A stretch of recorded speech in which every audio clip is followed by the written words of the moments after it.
Ever stared at a medical bill and felt like you've stumbled into a realm of pure gibberish? Definitely. Like there's some secret handshake or maybe, a secret code that everyone else is in on? Well, you're not actually that far off. There's a very specific language used to describe exactly what happens during a medical procedure. Right. And at its heart are what we call CPT codes. That's exactly it. Today, we're diving deep into these CPT, or Current Procedural Terminology codes. Oh, yeah. We'll be using materials centered around the AMA's 2025 CPT edition to really unpack how they're structured and how you can even begin to make sense of the official book itself. Now, our goal here isn't to turn you into a certified medical coder overnight. No, not at all. Instead, we want to hand you a bit of that decoder ring. Understanding the basics of CPT codes can be surprisingly useful. It really can. Even just a surface-level knowledge can give you a better handle on the services you're receiving and maybe demystify some of that healthcare billing. Think of it as a fast track. Yeah, you're fast-tracked to becoming a more informed participant in your own healthcare journey. The material we're looking at today really focuses on the nuts and bolts of the CPT book. Right, the organization. How it's organized, how to locate codes, how to understand codes that describe the medical procedures themselves. Crucially, not the why behind them today. Exactly. We won't be focusing on the reasons for the procedures today, just the what. So to get us started then, what exactly are CPT codes? What's their role in the bigger picture?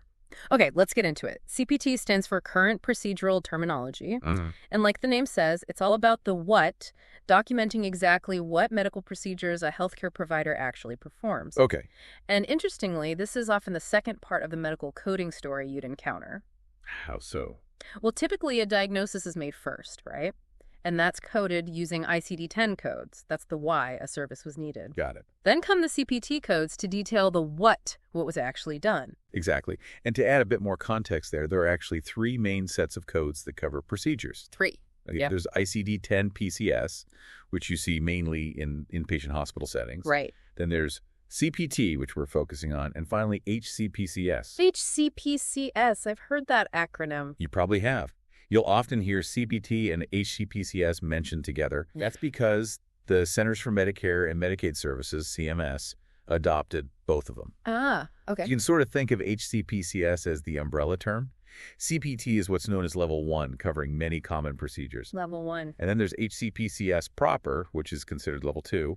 That covers things like durable medical equipment, supplies, ambulance services, that kind of thing. So CPT is like the foundation for many procedures, and HCPCS Level 2 adds another layer for different stuff. That's a good way to put it. Yeah. But our source material makes a really critical distinction here. What's that? The CPT and HCPCS books are separate.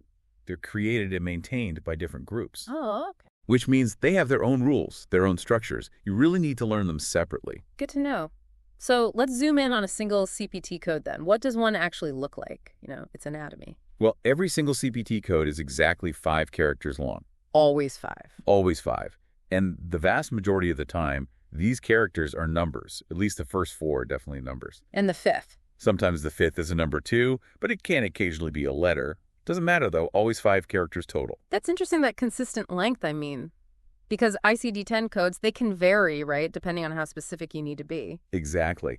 But CPT codes stick to that 5-character rule, whether it's for a quick office checkup or, some really complex surgery. And each of these 5-character codes is incredibly precise, right? Incredibly. It pinpoints a unique medical procedure or service that a provider performs. Gotcha. The material we're looking at gives a great example. Code 40808.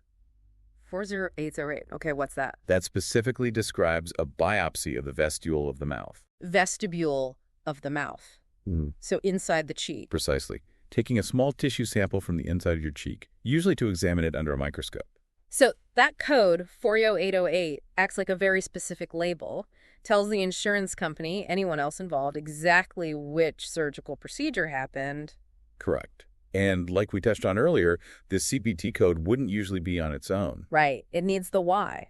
It would typically be accompanied by an ICD-10 code explaining why that biopsy was medically necessary. It really boils down to that, doesn't it? The Yeah. CPT code answers, what did the doctor do? And the ICD-10 code answers, why did they do it? Exactly. And the range of CPT codes is just immense. There were literally thousands of them. Covering everything. Pretty much the whole spectrum of healthcare services.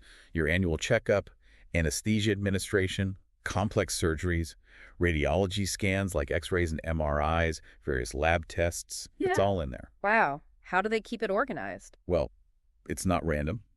Procedures that are similar in nature are grouped together numerically in the CPT book. Ah, okay. So if you have a bunch of procedures related to, say, the digestive system, their CPT codes will often start with the same few digits. Like a built-in filing system. Makes sense. It helps navigate such a huge catalog. And just to really hammer home that core difference we're talking about, Sure. our source reminds us again, CPT and HCPCS code actions. Procedures, services, supplies. Right. Whereas ICD-10 codes always refer to diagnoses. Totally different aspects of documenting the encounter. And different formats, too, as we said. Absolutely.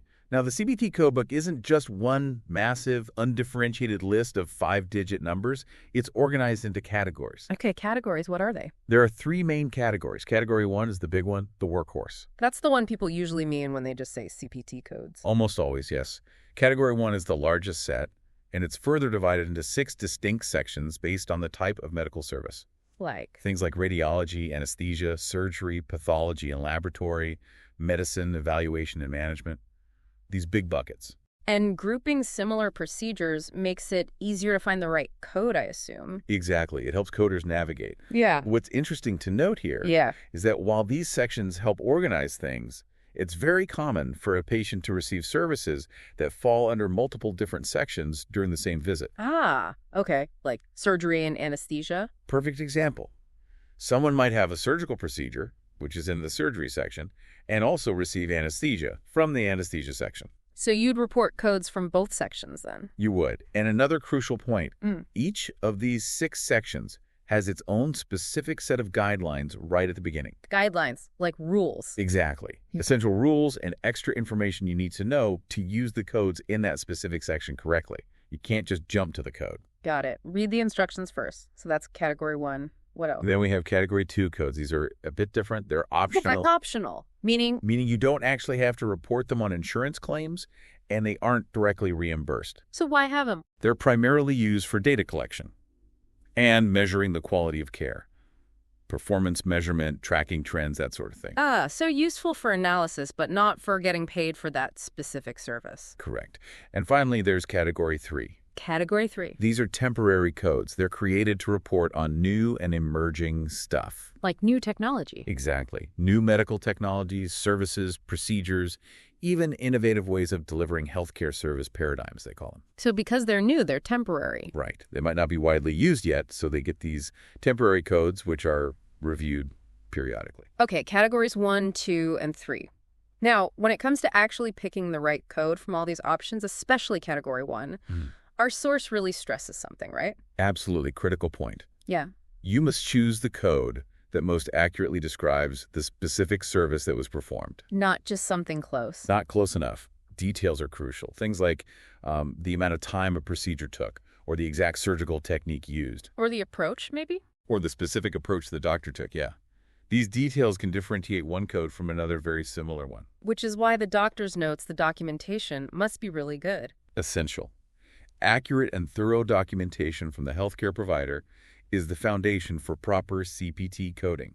You code based on what's documented. Makes sense. And what if someone has multiple things done at the same time? Like that biopsy example earlier. What if they also drained assist? Good question. Generally, if a patient undergoes multiple distinct procedures concurrently, each one is reported using its own separate CPT code. So one code for the biopsy, another for the cyst drainage? Typically, yes. Yeah. Using our example, you might report 408 for the biopsy and maybe something like a 1080 for draining a certain type of cyst. 2 separate codes. Okay. However, it's also important to know about bundled codes. Bundled. Yeah, sometimes a single CPT code actually encompasses several related procedures that are usually performed together. Ah, so in that case, you wouldn't code each little piece separately. Correct. You'd use the single bundled code that covers the whole group of procedures. You have to know when things are bundled versus when they should be reported separately. Okay, so this CPT book sounds incredibly detailed. How does someone actually, find the right code in there? Seems like looking for a needle in a haystack. Well, it's structured to help with that. Much like the ICD-10-CM book we discussed before, the CPT book has several key navigational tools. Like an index. Exactly. There's the main body, the tabular list, which has all the codes and their full descriptions. Okay. And there's a comprehensive index, and also various appendices at the back with additional information. Where's the index located? The CPT index is actually at the very back of the book, after the appendices. Interesting. And it works like a regular index. Pretty much. You look up the main term describing the procedure you're trying to code. So I was looking for, I don't know, a specific type of knee surgery. I'd look up knee surgery. You'd start there, yes. Once you find your main term, like knee surgery, you then look for any modifying terms. Modifying terms? Yeah, they're indented below the main term, kind of like subcategories. They offer more specific variations of the procedure. So under knee surgery, I might see things like arthroscopy or repair or replacement. Precisely. And those would lead you towards more specific codes or code ranges. Okay. You'll also see cross-references in the index. These point you to other main terms that might be relevant. Like C also. Kind of like that, yeah. Or just directing you to a different primary term that might be more appropriate. Following these modifying terms and cross-references really helps narrow things down. And once you've found a potential code or maybe a range of codes in the index, is that it? Can you just use that code? Absolutely not. And this is maybe the most critical step our source emphasized. Okay, what is it? You must then verify that code in the tabular list. Always verify. Always. The index is just a guide. It points you in the right direction. But the tabular list provides the full official description of that code. And the tabular list is organized into those 6 sections we mentioned. Exactly. Those sections, then subsections, subheadings, categories, and finally the specific codes themselves. You need to find the code from the index within that structure. And read the full description carefully. Very carefully. Make sure it accurately and fully reflects the procedure that was documented by the provider. That makes total sense. The index is the map. The tabular list is the actual destination confirmation. Good analogy. Our source even gives a practical example of looking up a code, a CT scan of the brain, without contrast. Right. Computed tomography. Can you walk us through how someone would typically find that specific card? Sure. So following the process, the first step is the index. You look up computed tomography. Okay. The example in our material notes, you might find a cross-reference there, maybe saying CCT scan. So you follow that instruction. Yep. You then go to the CT scan entry in the index. Under CT scan, you look for the specific body part. Which is brain or maybe head. Right. And the index would then likely point you to a range of codes. In the example provided, it's 70450 through 70470. Okay, so the index gave us a range, 70450 to 70478. What's next? The crucial next step. Go to the tabular list, find the radiology section. Got it. Then locate the subsection, probably titled something like Computed Tomography, Head or Brain.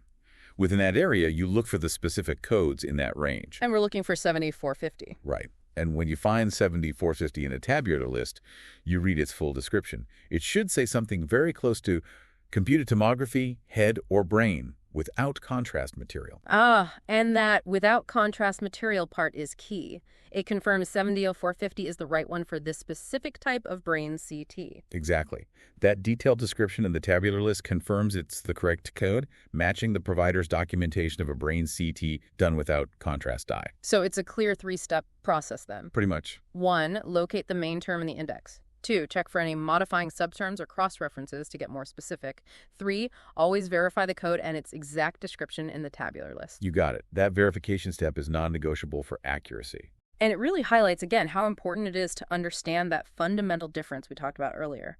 What did the doctor do versus why did the doctor do it? That is the absolute core principle in medical coding, distinguishing CPT from ICD-10. Right. The what did the doctor do question focuses your search on the procedure itself, the action. Often described with verbs. And CPT codes are designed to answer that what question with really high specificity. Correct. While the why did the doctor do it question gets to the medical necessity. The diagnosis, the condition. That made the procedure necessary in the first place. Yeah. And that's where the ICD-10-CM codes come in. They answer the why. The source gives that great illustration, a kyphoplasty. Yeah, that's a procedure to stabilize a spinal fracture. That procedure being done, that's the what, and the CPT code for one type is 22534. Okay. The why behind doing that kyphoplasty was, in their example, an age-related osteoporotic compression fracture of the thoracic spine. The diagnosis. Right. And the corresponding ICD-10-CM code for that specific condition might be M80.08XA. See how they work together. Perfectly. The CPT code 22534 describes the spinal stabilization procedure itself, But what? while the ICD-10-CM code M80.08XA clearly explains the underlying medical reason for it. The why. When a coder reviews a patient's medical record, they're constantly asking those two questions. What was done? Why was it done? Exactly, to make sure they assign both the correct CPT code for the procedure and the appropriate ICD-10-CM code for the medical necessity. Yeah. The what leads to the services documented. And the why articulates the reason for those actions. Precisely. Wow. This has been a really, really enlightening deep dive. So the big takeaway for me, I think, is that CPT codes really are the standardized language for medical procedures. They're how things get communicated. They are. And understanding their basic structure, that 5-character format, the 3 categories, and most importantly, how to navigate the book. Using the index, verifying in the tabular. Right. Using the index as a starting point, but always verifying in the tabular list. Doing that can really empower you, the listener. Absolutely. Give you a much clearer understanding of the healthcare services you receive, how they're documented for billing, for tracking. Yeah. Everything. And if we connect this back to you, the listener, it kind of prompts an important thought, doesn't it? How so? Well, think about how gaining a better understanding of these coding systems that often seem to operate completely behind the scenes, how that could potentially lead to more transparency in healthcare overall. Yeah, I can see that. Could this knowledge empower you to ask more informed questions? Maybe have better conversations with your providers about the specific procedures being recommended, or maybe ones you've already received. That's a powerful idea. And maybe taking it a step further. What other complex systems out there might have their own kind of hidden languages? Languages that, if we just took a little time to explore them, could unlock deeper understanding. And maybe even greater control in other parts of our lives. So definitely something to think about.